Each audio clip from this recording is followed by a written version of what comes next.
Welcome to Cat Jam in the Car. Today we have a special guest, Brian McDaniel. What's up? Hi, Brian. Hi, Kat.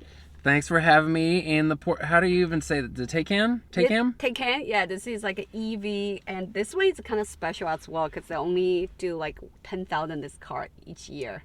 Oh. Yeah, it's like a so customer made. Oh, okay. I have a Chevy Volt, and it's number 870. It's the 870th one they ever made. Uh-huh. So it's like one of the very first that they rolled off the line. And it's not like a Porsche, I'll say that. But it's cool. I'm very happy with it. Yeah, I think everyone's different. Some people prefer the cars like different, right? Like for this one, I figure I'm just gonna use this build my podcast studio here. Okay. Yeah, because by the way, if you want some massage, this car can give you massage as well. Oh. There's a button by the right. seats. If you press that button. But then it's gonna be noisy. I don't need the massage. I don't need the massage. Can you decide?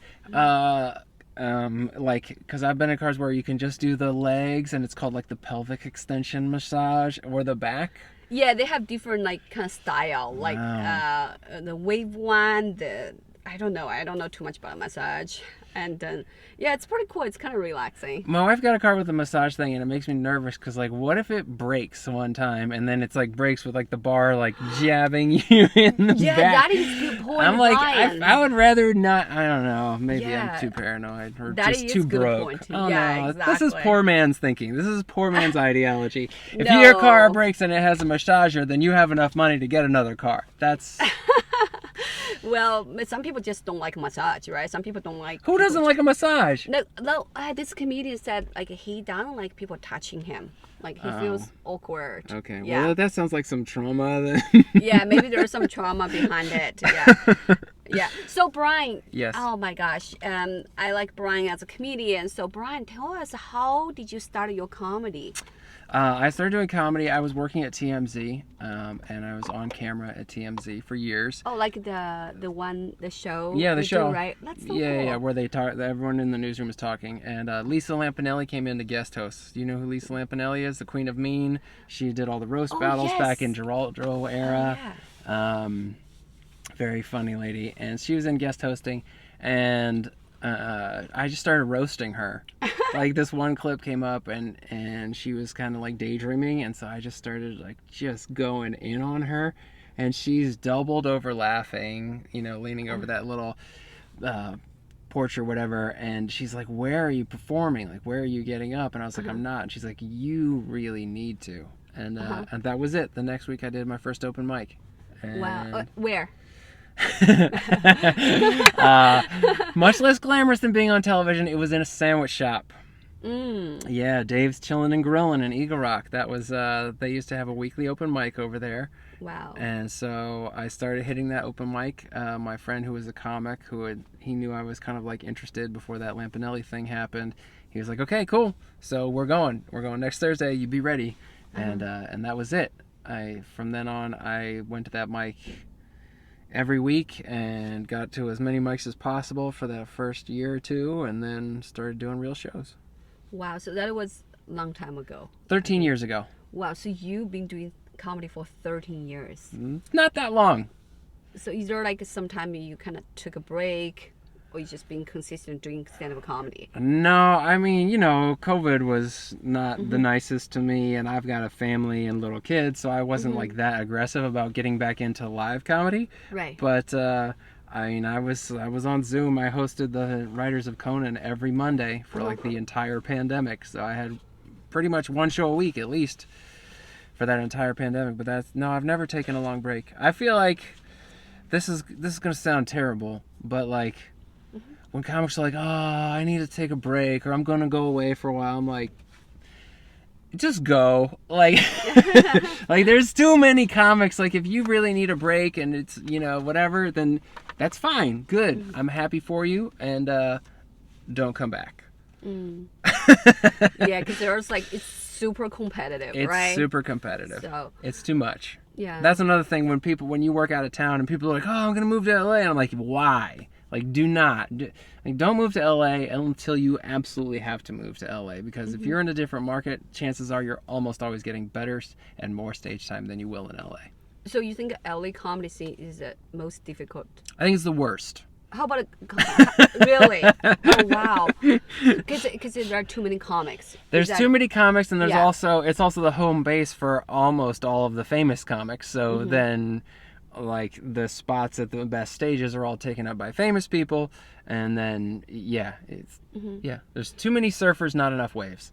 Okay, so do you tour a lot, Brian? I do tour some right now. Most of my travel is doing cruises. How was it like? I like doing cruises. I like doing cruises. You know, comics kind of give you a bad time about doing cruises, but I dig it. Like, I definitely, like, some of my liberal friends are like, oh, you like doing cruises, you like performing for those red staters, for those Trump voters, and I'm Really? like, yeah, and I'm like, Oh.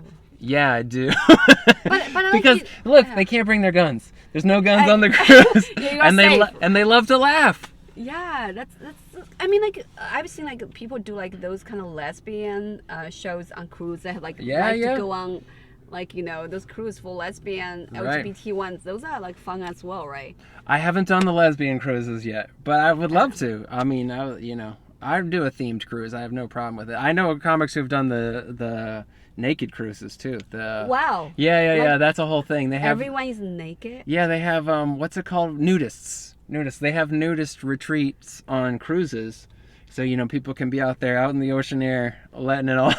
But like, do comics have to be nude? No. also? The comics don't have to be nude, and there's no like requirement that you have to be nude on the nudist cruise. It's just like you can be, right? You're allowed to be. You're allowed to, and there's no photography. Like you're not allowed to have your phones, basically.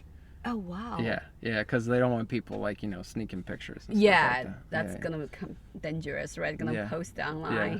So like, how long normally you have to be on the cruise when you do the cruise shows? I mean, it all varies. Sometimes, like, there's all different kinds of contracts. Like, sometimes you got to be on for 3 weeks at a time, but typically I'm never gone for more than 10 days tops. I try to go for 5. I do the short ones because I've got a family and Right, you gotta gonna miss get your back. family, right? Yeah, You have your yeah. kids, and so will you miss doing, like, you know, those shows here in LA, or do you prefer doing shows like outside LA if you could choose?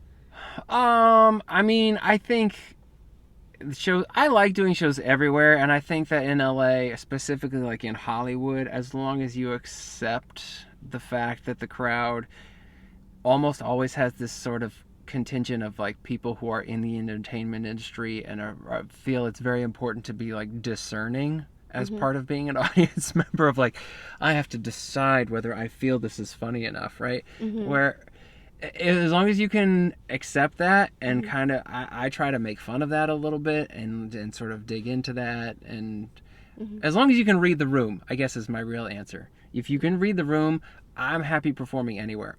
You know, I've performed on bowling alleys and all, you know, you name it. I've performed bars, of course, and everything. Yeah. So like, people say that like Hollywood crowd is most difficult, right? They're definitely difficult because a lot of times they're, you know, like connected to someone in the industry, or, you know, somehow people it becomes part of their identity to like be a judge as opposed to a person who is at a comedy show enjoying a comedy show. Like, they think they're Simon Cowell the second that they sit down at the Improv or the Comedy Store or whatever. Like, like, just laugh if it's funny and don't if it's not. Like, there is that issue with LA comedy for sure. Yeah, the mentality, maybe they think, you know, they are from the industry, right? They come Right. to judge you instead of just come to have a good time. Right.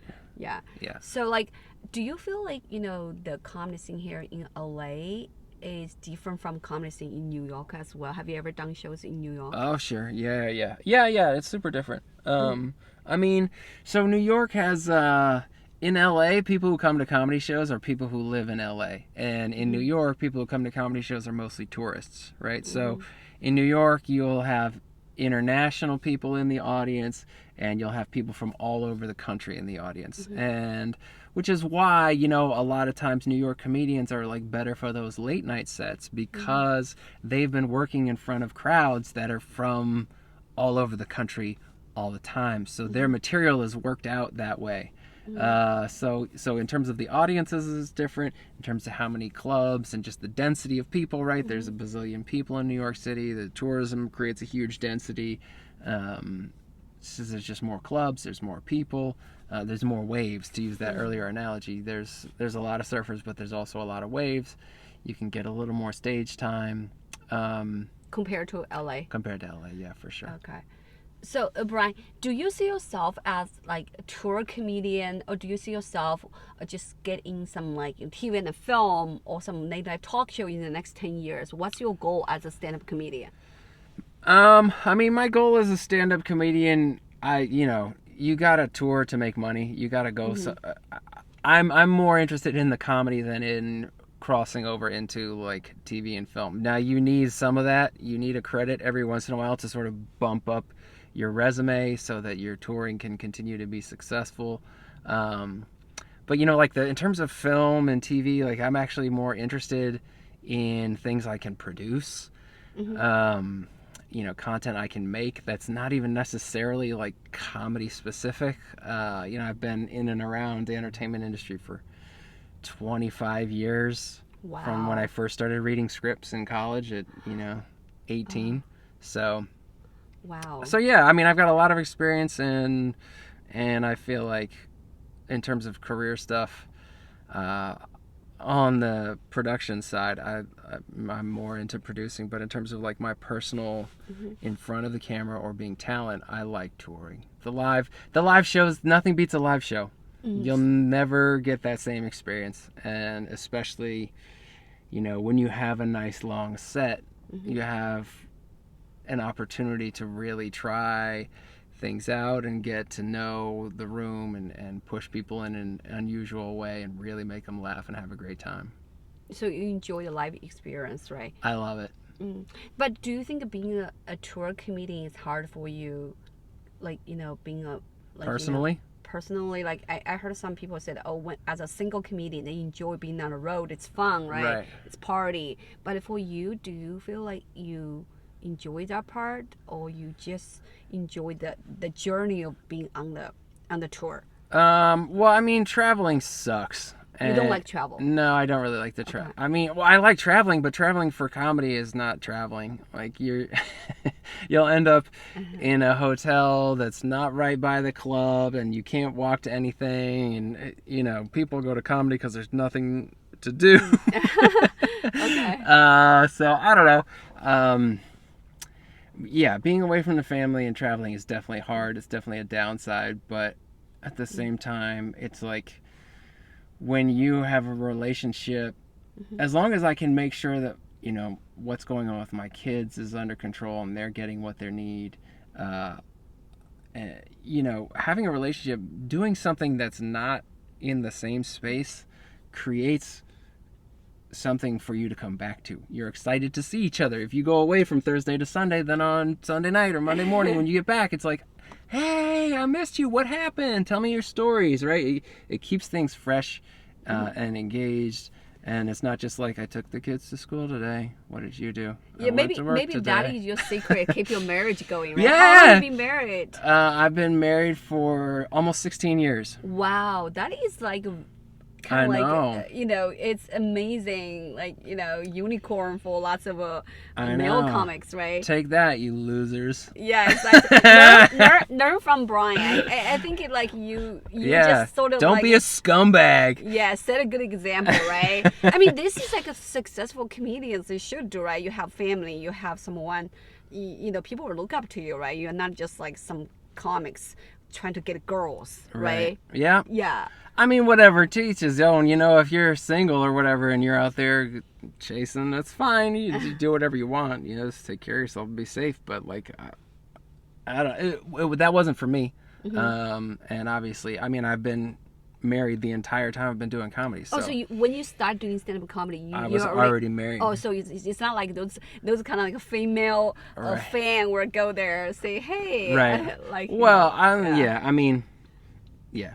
There's definitely like female fans who you can tell are coming on, and you're just like, hey, not for me. Appreciate you. And then you have your wedding rings on. Yeah, I have your wedding ring on, and then you clap your hands. You do a little like I'm clapping my hands together, like maybe I'm praying. Maybe this is a religious. I'm not, but like it's just a visual signal of like, hey, cool. No thanks. But I think people respect you more though, right? Because I heard some people said like when they go up to the stage, they would intentionally take off their wedding ring. All right. Have you heard about those stories? No, but it's not surprising. I mean, there's some of the scum of the earth that's doing comedy. They want a more fan, like, right? But I mean, that's probably part of why they're funny, right? Like if you have no boundaries as to how low you'll go, that's probably makes for a pretty interesting character also. I think your wife and you must have such a beautiful love story. Can you tell us how did you guys meet? I'm like very interested. You set the example I want to follow. I want to be kind of comedian like you. All right. Perfect marriage and family. Well, yeah, not perfect, but it's cool. So we met each other at a karaoke party in one of those little karaoke rooms in Little Tokyo. What? Little Tokyo, cool. I used to live there. Yeah. Oh, wow. And so like they only hold like 10, 12 people, right? And it was a birthday party for a friend of mine. This girl, I wasn't seeing her or anything. She was dating my friend, and I was broke at the time.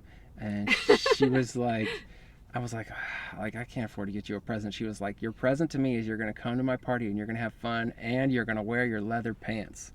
Because she knew that I had leather pants, and she's like, so you're gonna put the leather pants on, it's gonna be party Brian. I'm like, okay, great, cool, I can dig it. So I'm wearing my leather pants, and Angelica came with another friend of mine who was just visiting from out of town, and I was like, hey, I'm at this karaoke party, like there's only like 5 or 6 people here, they said you could come, it's super fun.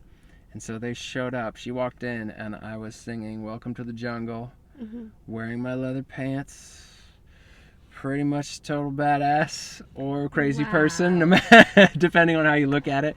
And I met her that night, and I was like way into her, and she was like, this guy, like, is he drunk? Is he normal? Like, what is up with this guy? Like, she was not totally sold on me. So it took me, I had to meet her a couple more times before I got her number.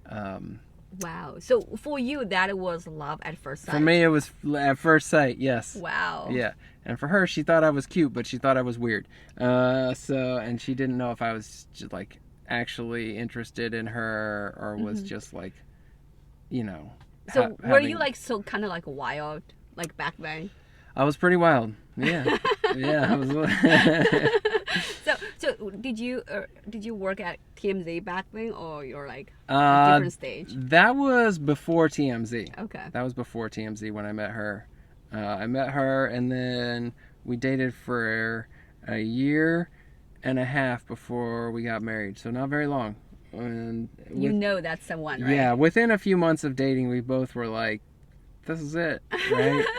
Like, we went to Vegas. We had been dating for 4 months, and we went to Vegas. And I remember my mom calling me and being like, don't get married in Vegas. I want to be at your wedding. Oh, my gosh. I actually want to get married at Vegas, a shotgun wedding there. Yeah. Yeah, because and what's funny is both of us had been like, maybe we should do it. But, yeah, we waited another year after that to actually get married. Wow, this sounds like a rom-com. Yeah, I know. It was so fortunate. So do you still look back and you're like, oh, this is so romantic? Yeah, it was great. It's phenomenal. I mean, it was a very exciting courtship or whatever, and I went to her house in Minnesota. I had never met her parents, and I was working on a show that was traveling around the country and traveling through Minnesota where her parents live, and so I hadn't even met them. The first time I'm meeting them, I go and ask her dad for his blessing to marry his daughter.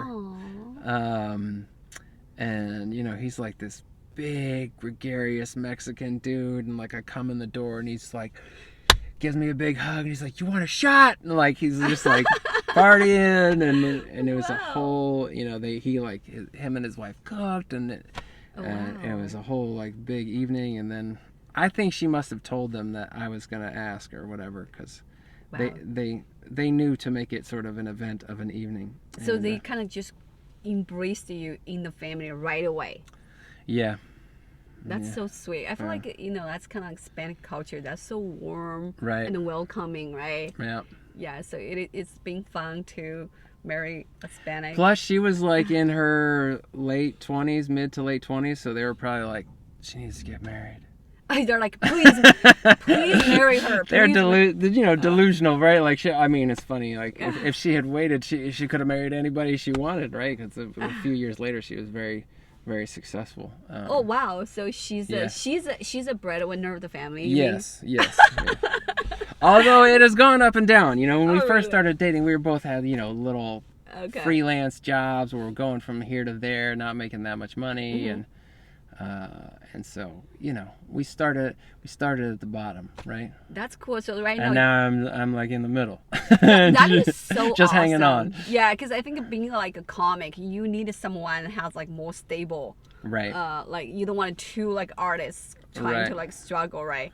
So that's why maybe I think, Brian, you always seem so happy and positive compared to some other comics I saw. They seem like people say comics are miserable, right? Because you have this perfect marriage, right? Well, again, easy on the perfect, but it's good. It's good. I mean, kind of like you guys still been together, right? Yeah, we're still together. We're still happy. If we have rough times, we put the work in and all that kind of thing. Yeah. Also, Brian. It's hard. It's hard being a comedian. Yeah. People like it's.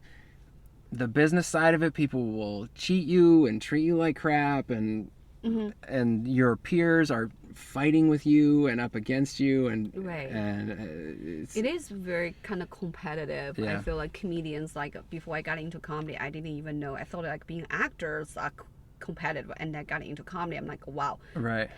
It's totally different animal. But I still feel like it's good to keep the kind of person who you are, right? I don't want this industry to change who I am. I just feel like, if you are kind, grounded, you're going to be that way. Right. Well, and you got to make sure you have other things in your life. Because if all you're doing is... grounded, right? Yeah. Maybe that's a... Do you play golf? You post the golf videos. Yeah, I play sports a lot. I play tennis, play everything. And then I feel like, you have something to kind of keep you...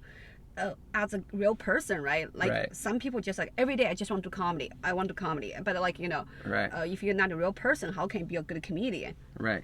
You can't. Do you play golf?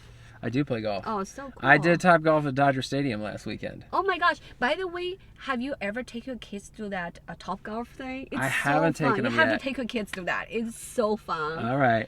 I've been trying. It was raining all last week, and so I had them in the garage, like hitting little foam balls into the net. I was trying to build them up so that they could go to Top Golf, so they would have fun with it. And I think maybe if they score points, then it'll be enough to keep them interested. How often do you play golf, Brian? I try to play once a week, which is a lot. It's actually pretty good because kind of like golf takes a whole day, right? Yeah. Like. Well, I play like executive courses, which is not like in between a par 3 and a real course. Like they'll have like a couple par 4s and whatever. So it's like 2.5 hours for me. Oh yeah, that's good exercise as well. Yeah. Also, it's good to get out, right? Kind of like I think comedian needs to have hobbies. I got so hooked during the pandemic because there was nothing else you could do in LA. I mean, LA really shut down, and you can it's outside and you're not close to other people, and so I hadn't played golf since I was a little kid, and I just got way back into it, and now I'm a junkie.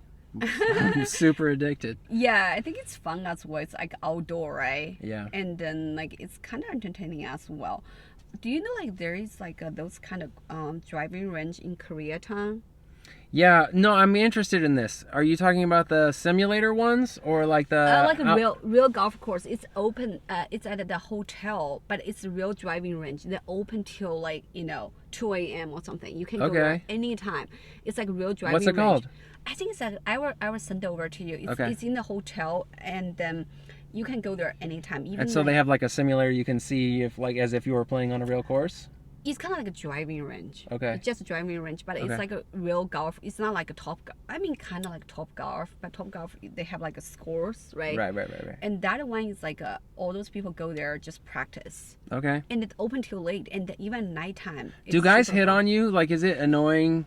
Do you go to the driving range and you're like, I want to hit golf balls, and like guys are hitting on you? Actually, no. I found like that's one thing I noticed. Like when you go play golf, people don't. Like everyone just so focused on their game. I guess because Asians take golf so serious.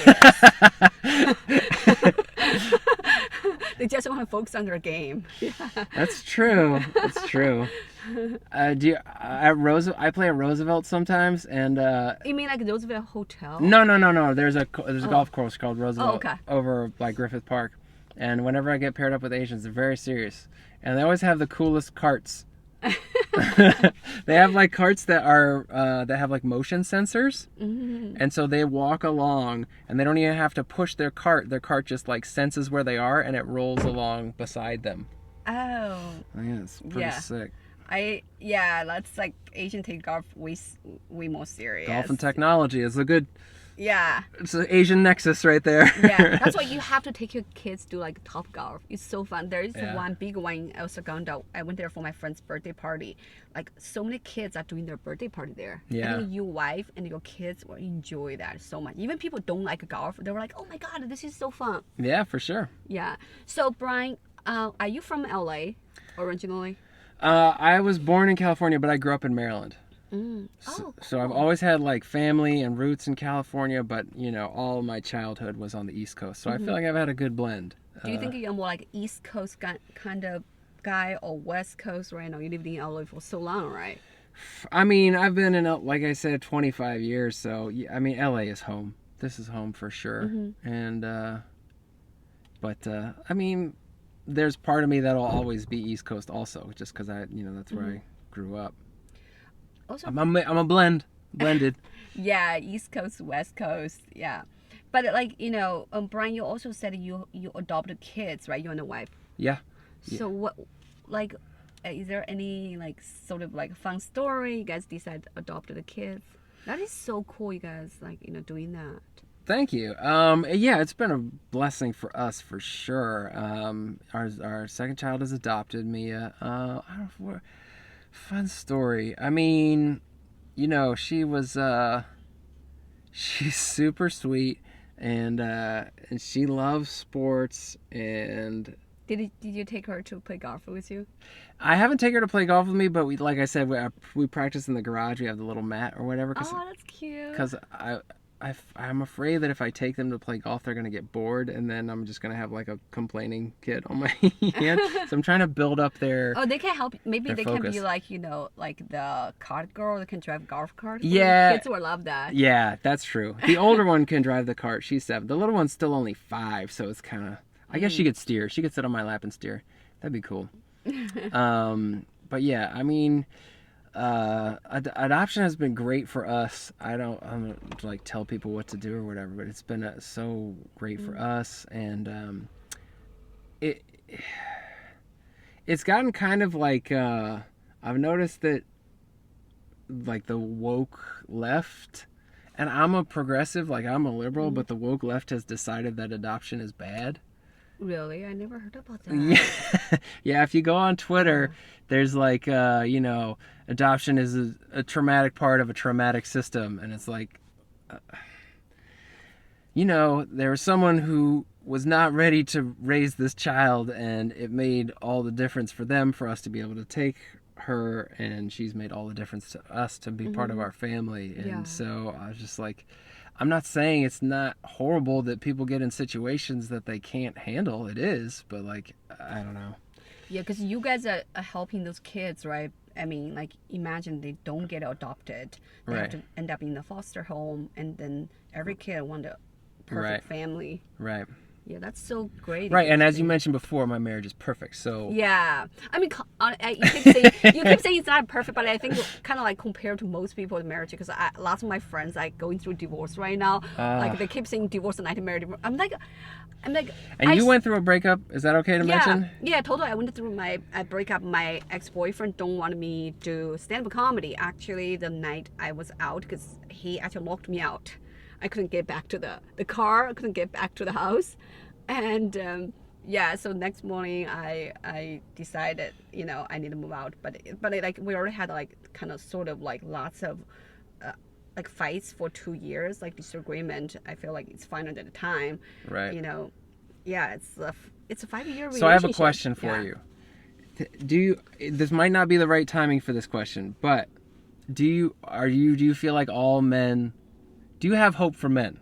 That's the question. Do. Yeah, I'm hopeless romantic. Okay. I still believe. That's why I feel like I'm gonna find my perfect man for sure. Yeah. And then that's why I want to hear your love story. So like, I did it. Yeah, I feel like every time I heard you said you're married, perfect, just like happy to married. I'm like, this is kind of the marriage I want to have for myself as a female comic as well. Like people say, oh, like comedians are like this and that, but I feel like you are happily married, right? You can still have being a stand-up comedian, and I feel like I don't mean perfect marriage, like a marriage and a family keep you grounded. Yeah. And like you said, so much frustration from our job, but like you have something you can feel like, oh yeah, you can lean back to, right? Right. At the end of the day, my kids are going to be like, let's wrestle, and I'm going to throw them around the couch and be ridiculous for 20 minutes before we go to bed, and it's going to be great. Yeah. Also, I feel like by the end of the day, people always say like, they say that, the day before you die, you will look back. You probably will want to see who you have in your life instead of what you have achieved. Right. I mean, it's cool. You look. Oh, I have achieved this and that, right? But all the things could be empty. Right. So. Yeah, I mean, I would dial it back even less. I mean, I think I'm trying to get. This is like I'm going into the spirituality here, but like I feel like if you can get to a point where you're just like. I did my best, and I lived my life. Like, there's nothing. Mm-hmm. You can try to grab onto whatever. You can try to grab onto achievements. You can try to grab onto family, money, anything, and all of them can let you down. But you and being yourself and living your life is good enough. Wow, that's so profound, Brian. I think that is really good. Thank you. You like totally inspire me on that. That's like a life lesson as well. You are good enough. Thank you so much, Brian. I truly appreciate you. I feel like it's so much fun to talk to you. I think everyone have different energy. Sometimes you talk to different people, you feel like, wow, life could be so dull. But you talk to different people, wow, life is bright, right? Yeah. Well, yeah, man. There's only so many days. Yeah. Yeah. So you've been doing a lot. So you're a stand-up comic, you're your father, your husband, you're yourself, right? Yes. So you're also a golfer. I got on the scoreboard at Dodger Stadium for one of the best scores at Topgolf. Oh, I was going nuts. I was screaming and jumping up and down. That's cool. It was That's so awesome. fun. I want to play golf with you one day. Yeah, let's do it. Maybe we can do like we can organize a comedian's golf kind of fundraiser or something, right? They have one. There's one every year. Yeah, through the Improv. So, oh my gosh, we should totally do that. Yeah, that's gonna be so fun. Yeah. All right, so it's at the end of the show right now, Brian. I have some fun questions. Okay. Game to play. All right. So if you can only choose one kind of food to eat for the rest of your lifetime, what would that be? Wow. My go-to answer for a long time, I think, would have been Mexican food, but at this point, it's too heavy. And I'm going to say something which is just going to be wildly unpopular, but I'm going to say if I had to choose one kind of food to eat for the rest of my life, I would choose vegan food. Are you vegan? I am not vegan. But if I had to be like, the rest of my life, because you got to think, you're going to be 80 and you're going to want good, fresh, healthy food. Like, vegans pay attention to how they prepare their food. Like, you could say whatever you want, they're annoying, but their food is well prepared and thoughtful, and it's easy on your body. Yes. I'm going vegan. You can live a long life by... Go ahead and leave your booze in the comments. All right. Brian, do you have anything to plug before we end the show? Just check out my socials. Pretty much my Instagram drives everything I'm doing. Brian F. McDaniel on Instagram. It's all comedy. There's no politics. There's nothing in there other than comedy and content that is fun and will make your day more fun and bright. And will link to my shows and stuff through there. Yeah. By the way, Brian has a show at How We Improv. It's every Monday, right? Every monthly. Once a month on Monday. Once a month on Monday. So yeah. McDaniel Mondays. McDaniel Monday. So next Monday I'll be doing Brian's show as well. If you guys want, come to the show. Yes, please. Follow Brian's on Instagram and buy some tickets, supporting comedians, right? Do it. Yes. And all right, that is Kylie Jamie in the car. And see you guys next time. Peace.